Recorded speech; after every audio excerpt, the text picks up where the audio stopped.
Hello students, welcome back with Parvez sir on our YouTube channel. Chapter 5, 6, 7 हम लोग पढ़ चुके हैं. चैप्टर 8, 9, 10 बायो सेक्शन के कुछ चैप्टर हैं जिन्हें पांडे मैम और मे भी प्रमोद सर पढ़ाएंगे आपको. Today we are going to study chapter 11 force and pressure.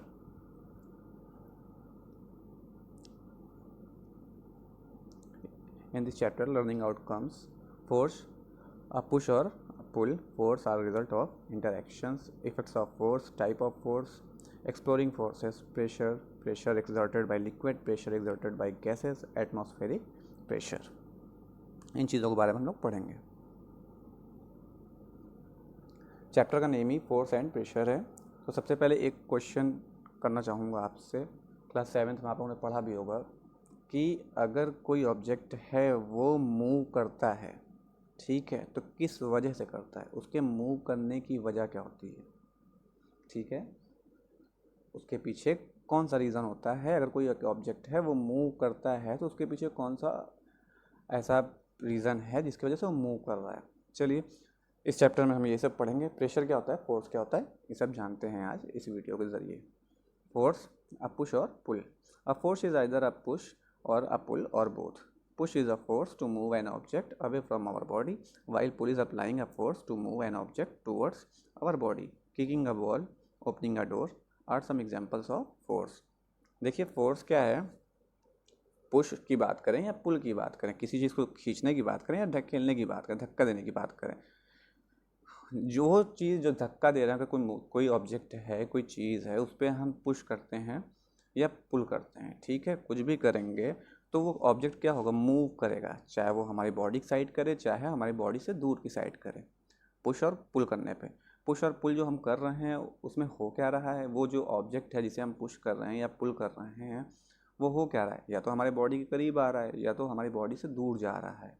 पहले वो ऑब्जेक्ट जैसे भी था, अभी क्या कर रहे हैं, उस पर फोर्स लग रहा है तो उसकी क्या हो रही है, वो ऑब्जेक्ट मूव कर रहा है, मोशन कर रहा है, ठीक है, अपनी डायरेक्शन को चेंज कर रहा है, ठीक है, अभी वो चेंज कर रहा है. सपोज दैट आपके पास एक बॉल है, आप उस बॉल को थ्रो कीजिए, ठीक है, या फुटबॉल है, वो किकिंग का बॉल की बात इन्होंने की है, एक बॉल को आप किक कीजिए, ठीक है, पहले वो क्या था, रेस्ट मोशन में था, ठीक है, रेस्ट थी उसकी. अभी जब हमने उसको किक किया तो क्या हो गया, मोशन में आ गया, ठीक है, पहले रेस्ट प्लेस पे था, अभी क्या है, वो मोशन में आ गया. अभी वो मोशन कर रहा है. ओपनिंग ए डोर, एक डोर को क्या कर रहे हैं, पहले वो कैसा था, नॉर्मल था, रेस्ट में था, रेस्ट कंडीशन थी उसकी, लेकिन जैसे हम उसको खींच रहे हैं या अपने साइड पुल करें या पुश करें तो वो क्या होगा, ओपन होगा, या चाहे हमारी बॉडी की साइड चाहे दूसरी साइड. तो यही क्या है, ये जो धकेल रहे हैं या हम उसको खींच रहे हैं तो उसके पीछे क्या हो रहा है, फोर्स लग रहा है, ठीक है. वो फोर्स कौन अप्लाई कर रहा है, हम लोग कर रहे हैं, ठीक है. तो यानी कोई भी एक ऐसा ऑब्जेक्ट जो मोशन में आ जाए, है ना, अपने स्टेट को चेंज कर दे, अपने शेप को चेंज कर दे, वो किसकी वजह से होता है, फोर्स की ही वजह से होता है. आगे और पढ़ते इसके बारे में. Effects of force. A force can be judged only by the effects, ठीक है. कैसे जज करते हैं हम लोग कि यहाँ पे फोर्स अप्लाई हुआ है कि नहीं हुआ है, which it can produce in various bodies around us. A force can produce the following effects. देखिए अभी हम लोग पता कैसे करते हैं कि किसी चीज़ पे फोर्स अप्लाई हुआ है, तो उसकी कुछ चीज़ें होती हैं, ठीक है. Force can change the state of motion. मैंने ऑलरेडी बता दिया कि फोर्स क्या करता है, कोई ऑब्जेक्ट है तो उसके स्टेट को चेंज करता है. यानी स्टेट बोलें तो कि अगर वो रेस्ट में है तो वो क्या करेगा, मूव करेगा, मोशन करेगा, ठीक है. When a force is applied to a body which was initially at rest, जो पहले से रेस्ट में हो, it makes the body move, वो क्या करता है, बॉडी को मूव करता है. Similarly when a force is applied to a moving body in the same direction its speed increase, and when it is applied in the opposite direction its speed decrease. देखिए होता क्या है, suppose that हमने एक football लिया, उसको kick किया, या बॉल को लिया, हमने उसको फेंका, ठीक है, थ्रो किया, तो क्या होगा, अगर फुटबॉल है वो ग्राउंड पे जो है चलती चली जा रही है, चलती चली जा रही है. अब एक बात ये बताइए कि अगर हम किसी फुटबॉल को किक करते हैं या उसको एक फुटबॉल को ज़मीन पे फेंकते हैं या बॉल को ज़मीन पे फेंकते हैं तो वो क्या चलती जाएगी कॉन्टीन्यूसली, परमानेंट चलती चली जाएगी, या कहीं ना कहीं जा करके रुक जाएगी, ठीक है, कहीं ना कहीं. तो आप यही बोलेंगे कहीं ना कहीं जा करके वो रुक जाएगी. तो जो चलती चली जा रही है, पहले कैसे थी, वो रेस्ट में थी, हमने उसे किक किया तो वो क्या करती चली जा रही, चलती चली जा रही, किस पे, ग्राउंड पे, ठीक है.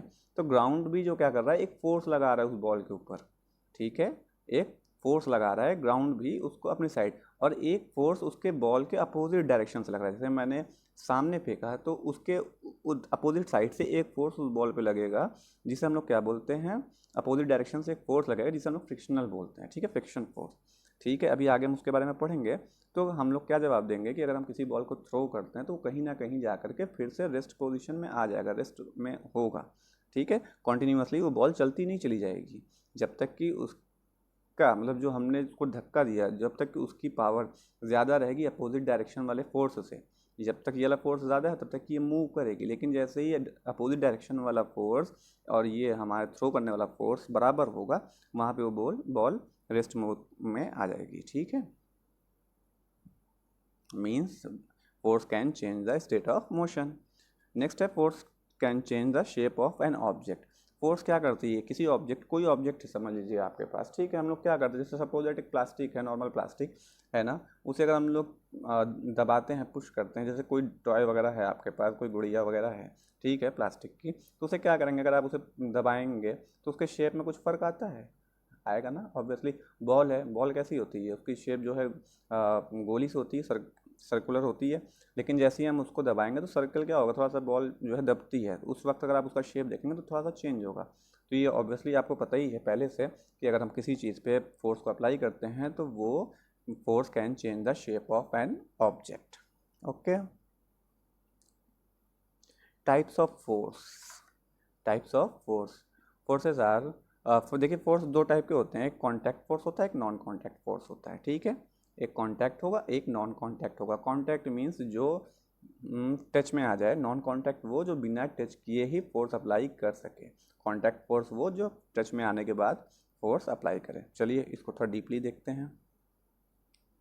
Contact force, when force is applied physically through a direct contact between the two bodies, it is called contact force. For example, a bucket cannot be lifted without holding. ठीक है, देखिए एक बकेट है मान लीजिए, वो तब तक लिफ्टेड नहीं उठ सकती जब तक कि उस पर जो है उसको हम उठाएंगे नहीं। ठीक है, a book can not be pushed without touching it. एक बुक जो है, सपोज दैट कुछ भी है, जैसे अभी आप अपना मोबाइल ही पकड़े हुए हैं, ठीक है, मोबाइल में वीडियो को आप देख रहे हैं, तो वहाँ पे आप कौन सा फोर्स अप्लाई कर रहे हैं, एक फोर्स अप्लाई कर रहे हैं जिसकी वजह से वो मोबाइल आपने पकड़ रखा है अपने हाथ में, है ना, उस मोबाइल को आपने पकड़ रखा है जिसकी वजह से वो आपके हाथ पर है। तो यहाँ पे क्या हो रहा है, आप एक फोर्स अप्लाई कर रहे हो किसके ऊपर, फ़ोन के ऊपर, अपने मोबाइल के ऊपर, है ना, जिसकी वजह से मोबाइल वो आपके हाथ में है। तो मोबाइल एक अलग बॉडी हो गई और आपका हाथ एक अलग बॉडी हो गया, यानी दो ऑब्जेक्ट्स हैं, एक आपका मोबाइल है और एक आपका हाथ है। ठीक है, तो आप फोर्स अप्लाई कर रहे हैं लेकिन डायरेक्टली टच करके कर रहे हैं, यानी कांटेक्ट हो रहा है किससे, आपका हैंड और मोबाइल में टच हो रहा है। ठीक है, तो यहाँ पे कांटेक्ट हो रहा है मोबाइल बिटवीन आपके हाथों से। तो ये जो फोर्स आप अप्लाई कर रहे हैं वो कैसा फोर्स होगा, कांटेक्ट फोर्स होगा। ठीक है, अब कांटेक्ट फोर्स के भी कुछ टाइप्स होते हैं, मस्कुलर फोर्स, ठीक है, फ्रिक्शनल फोर्स और इलास्टिक फोर्स। देखिए मस्कुलर फोर्स वो होता है जो हम डायरेक्टली अपने मसल से अप्लाई कर सकें। ठीक है, the force applied by the muscles of the body is called muscular force. जैसे मान लीजिए आप किसी चीज़ को, आप अपने स्कूल बैग को लिफ्ट कर रहे हैं ना, फॉर एग्जांपल आप ले सकते हैं while lifting the school bag, है ना, you apply force using the muscles of your arm and you can feel the strain on your arm muscles, है ना, as you lift the bag. जैसे ही आप उसको उठाएंगे तो आप क्या करेंगे, कुछ फील करेंगे कि हाँ आपने कुछ लगेज उठाया है, कुछ बैग उठाया है। ठीक है, आपकी मसल्स उसको ले रही है ना, तो आप यहाँ पे फोर्स अप्लाई हो रही है, मस्कुलर फोर्स अप्लाई हो रही है, यानी मसल्स के थ्रू जो आप काम कर रहे हैं, जो फोर्स अप्लाई कर रहे हैं उसे हम लोग क्या बोलेंगे, मस्कुलर फोर्स। ठीक है, और उसके बाद फ्रिक्शनल फोर्स की बात आप कर लेंगे, तो मैंने पहले ही बताया जैसे आप किसी बॉल को थ्रो कर रहे हैं तो वो सीधे चलती चली जा रही है, लेकिन अपोजिट डायरेक्शन से एक फोर्स उस पर अप्लाई हो रहा है जिसे हम लोग क्या बोलेंगे, फ्रिक्शनल फोर्स बोलेंगे। ठीक है, या फ्रिक्शन बोलेंगे। ठीक है, this is a contact force which comes into play when a body slide और trends to slide on other body. ठीक है, जब क्या होता है एक बॉडी दूसरे बॉडी पर स्लाइड करती है, ठीक है, तो क्या करते हैं तब ये मोशन, ये फोर्स जो है आपका वहाँ पे अप्लाई होता है। ठीक है, जिसे हम लोग क्या बोलते हैं, फ्रिक्शनल फोर्स बोलते हैं।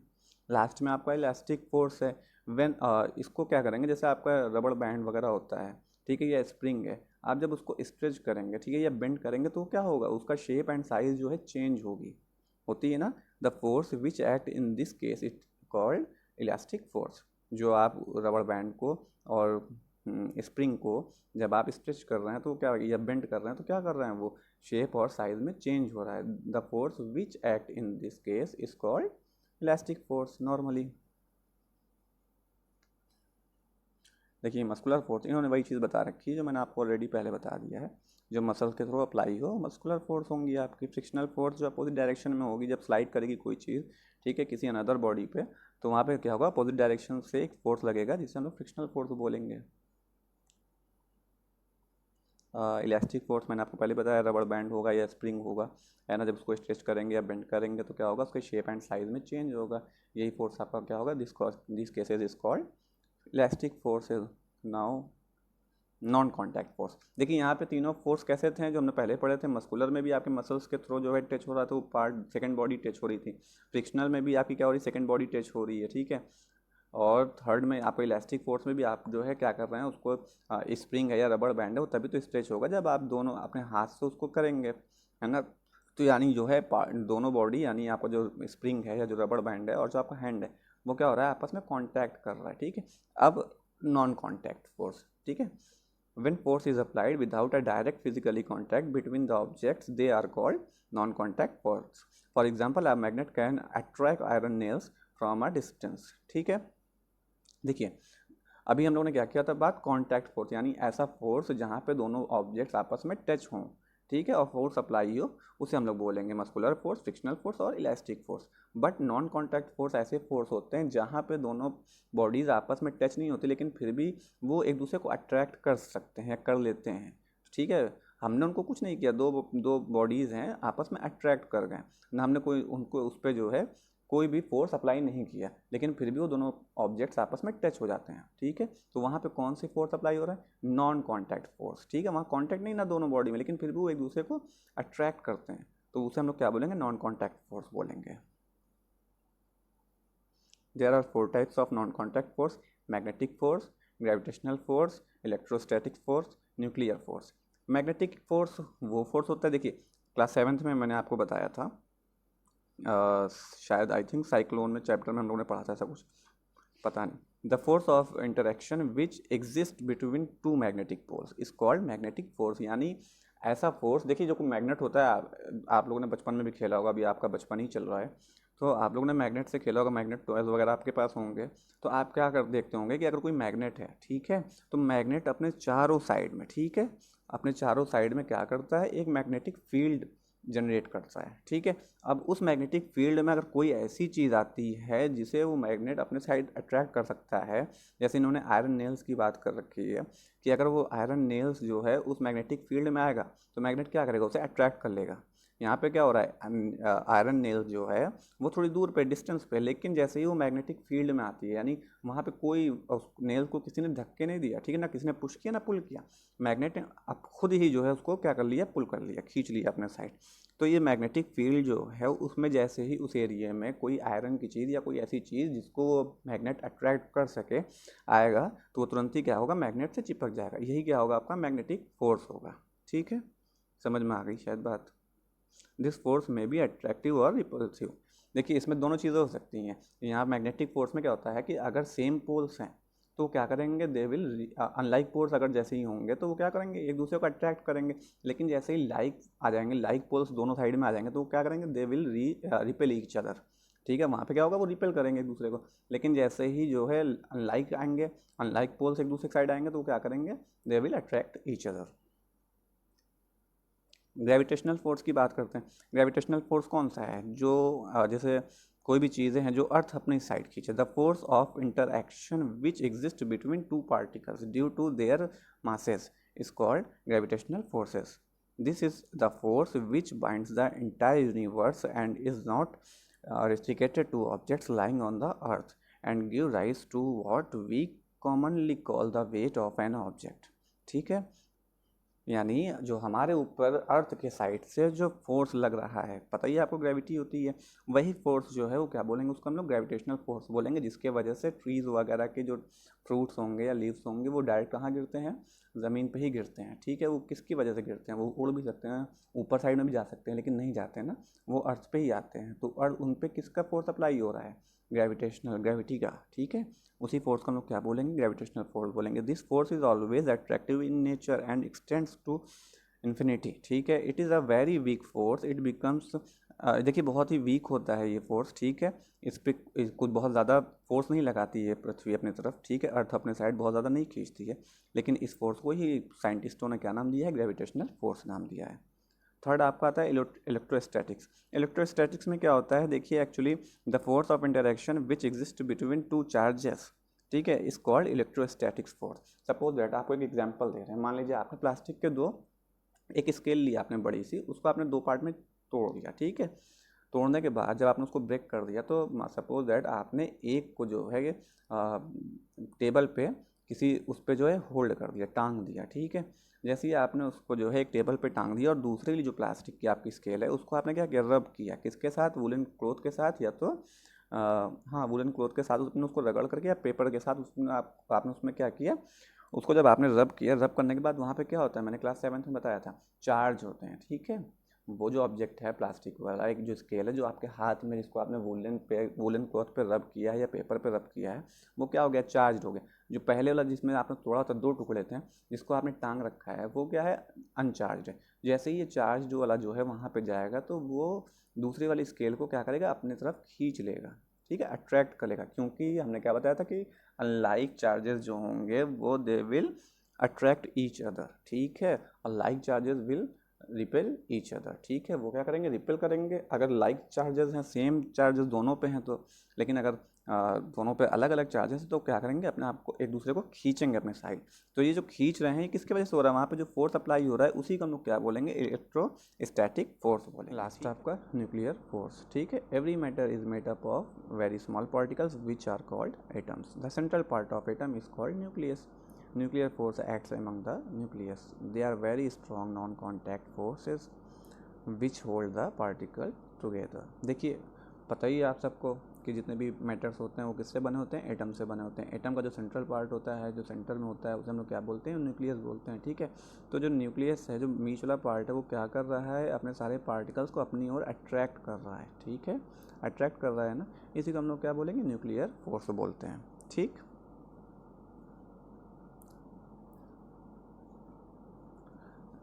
नेक्स्ट आपका आ रहा है मैग्नेटिक फोर्स। ये सब आपको मैंने बता ही दिया। फ्रैक्शनल फोर्स आपका, इलेक्ट्रोस्टैटिक्स फोर्स आपका है, न्यूक्लियर फोर्स मैंने आपको पहले ही बता दिया। अब आपका प्रेशर आ रहा है। देखिए प्रेशर क्या होता है ना, यूनिट ऑफ फोर्स आपको बता दूं, the SI unit of force is Newton, ठीक, जिसे किसने बनाया था, इसाक न्यूटन के थ्रू बनाया था। इसका क्या होता है, किलोग्राम वेट होता है। Is also a unit used for force where 1 kg what is equal to 9.8 newton. अब प्रेशर की बात कर लेते हैं। प्रेशर देखिए क्या होता है, जैसे कि हम लोग ने पिछले क्लास में पढ़ा था साइक्लोन वगैरह के बारे में, साइक्लोन एंड विंड। वो साइक्लोन कैसे हो रहा था, जब विंड का प्रेशर अलग अलग डायरेक्शन में अलग अलग हो रहा था तो वो क्या कर रहे थे, सर्कुलर विंड हो रही थी, बहुत फास्ट मूविंग विंड थी, जिसे हम लोग क्या बोलते हैं, साइक्लोन बोलते हैं, ठीक है। सब जैसे ही वैसे ही यहाँ पे प्रेशर की बात इन्होंने की, ठीक। प्रेशर देखिए क्या होता है, सपोज दैट आपके पास एक आयरन नेल है, उसको आप एक टेबल पे जो है गाड़ना चाह रहे हैं, ठीक है, कील है आपके पास, उसे आप क्या करना चाह रहे हैं, एक टेबल पे चाह रहे हैं कि इसे हैमर के थ्रू हम जो है इसको टिप कर दें। अब जब आप उसको, या आप एक ठीक है, एक एग्जांपल आप दूसरा ले लीजिए। सपोज दैट आपके किसी फ्रेंड ने आपको पोक किया अपने थंब के थ्रू या अपनी फिंगर के थ्रू, उसने आपको क्या किया, टच किया, आपके आर्म पे जो है उसने पोक किया, ठीक है।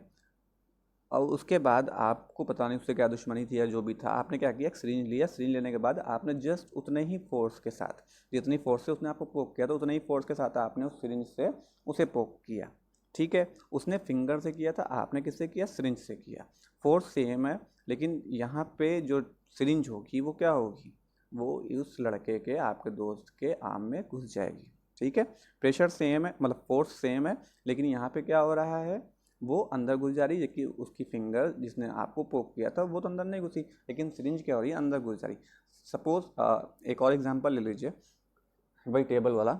टेबल में आप क्या कर रहे हैं, आयरन नेल को आपने हैमर के थ्रू जो है, जब उसको आपने चाहा कि इसको अंदर डाला जाए, तो वहाँ पे क्या हो रहा है, जिस नेल का, आयरन नेल का टिप जो है नीचे साइड हो, जिसमें नुकीला पार्ट जो नीचे साइड में होगा, आप जो है आयरन कैप पे जो है हैमर से करेंगे, तो वो क्या होगा, अंदर घुस जाएगा। लेकिन एक कील को आप उल्टा रख दीजिए, ठीक है, जो आयरन कैप है ना, और टिप साइड से आप उसको हैम कीजिए, तो क्या होगा, वो अंदर जाएगा, नहीं जाएगा। कौन सा कील अंदर जाएगा, वही कील अंदर जाएगा जिसको आपने सीधी सीधी रखी है, जिसकी आयरन की नेल की कैप जो है ऊपर साइड में है, वहाँ से आपने हैमर किया, तो वो क्या हो रहा है, टिप साइड वाला नीचे चला जा रहा है। फोर्स आपने उस पर भी सेम लगाया, यहाँ आपने आयरन नेल को उल्टा कर दिया, ठीक है। उल्टा करने के बाद आपने उसको हैम किया, तो वो क्या हो रहा है, हैमर से नीचे नहीं जा रहा है, फोर्स सेम अप्लाई है, लेकिन कौन सा अंदर जा रहा है, जो टिप साइड नीचे साइड में थी, ठीक है। अब यहाँ पे एक्चुअली हो क्या रहा है, रिलेशन क्या हो रहा है फोर्स और प्रेशर में, कि देखिए एफ इज इक्वल टू क्या होता है, पी इज इक्वल टू क्या होता है, प्रेशर इज इक्वल टू क्या होगा, F upon A. F is equal to force, P is equal to pressure, A is equal to area, ठीक है। यहाँ पे हम लोग कर क्या रहे हैं, देखिए आपको आगे दिखाते हैं, यूनिट ऑफ प्रेशर की बात कर रहे हैं, ठीक है। अभी यहाँ पे प्रेशर इज इक्वल टू क्या है आपका, फोर्स अपॉन एरिया। अब जितना बड़ा एरिया होगा, ठीक है, जिस पे आप फोर्स कर रहे हैं, सुनिएगा बात को ध्यान से, अगर किसी चीज़ का एरिया, जिस एरिया मतलब कि आपने एक समझ लीजिए आपको किसने क्या किया, दीवार पे जो है एक पंच बना करके मारा, ठीक है, या आपने हैंड से उसको पुश किया, ठीक है, तो पुश तो आप कर रहे हैं, तो जितने एरिया में आपका हैंड है आप पुश उतने ही एरिया कर रहे हैं, ठीक है। तो एरिया वही निकालेंगे जितने में आपका टच करेगा कॉन्टैक्ट, जितने में आपका कॉन्टैक्ट होगा उतना ही क्या है आपका एरिया हो रहा है। तो आप फोर्स तो कर रहे हैं, एरिया भी आपको मिल गया है, फोर्स भी मिल गया, फोर्स आप जो लगा रहे हैं, ठीक है। अब आप कितना फोर्स लगा रहे हैं आप मेज़र करेंगे। एरिया कहाँ है, जहाँ पे आप टच करके किसी ऑब्जेक्ट पे फोर्स कर रहे हैं। तो प्रेशर कैसा निकलेगा, फोर्स अपॉन एरिया। जब हम फॉर्मूला लगाएंगे तो वहाँ पे हमें क्या मिलेगा, प्रेशर मिलेगा। इसी वजह से जो आपने, आपके फ्रेंड ने आपको पोक किया, तो उसका एरिया किस कैसा था, फिंगर उसकी थोड़ा मोटी थी तो उसका एरिया बड़ा था, लेकिन आपने जो सिरिंज लगाई थी वो क्या थी, बहुत ही पतली सी थी, नुकीली सी थी, है ना। तो वो क्या हो रहा है, जल्दी अंदर घुस जा रही। फोर्स सेम है लेकिन इसका एरिया बड़ा है, तो क्या होगा, जब एरिया बड़ा होगा तो प्रेशर कम होगा, और जब एरिया छोटा होगा तो प्रेशर ज़्यादा होगा। यानी जब एरिया ज़्यादा होता है तो प्रेशर क्या होता है, कम होता है, और जब एरिया कम होगा तो प्रेशर क्या होगा, ज़्यादा होगा, ठीक है। तो यूनिट ऑफ प्रेशर यहाँ पे क्या है, pressure is equal to force upon area होता है। एसआई यूनिट ऑफ प्रेशर क्या होगा, फोर्स का एसआई यूनिट होगा, और नीचे एरिया का एसआई यूनिट होगा। फोर्स का एसआई यूनिट मैंने आपको पहले ही बताया, न्यूटन होता है, और एरिया का क्या होता है, मीटर स्क्वायर होता है। तो pressure 1 newton per metre square equal to 1 pascal, ठीक है।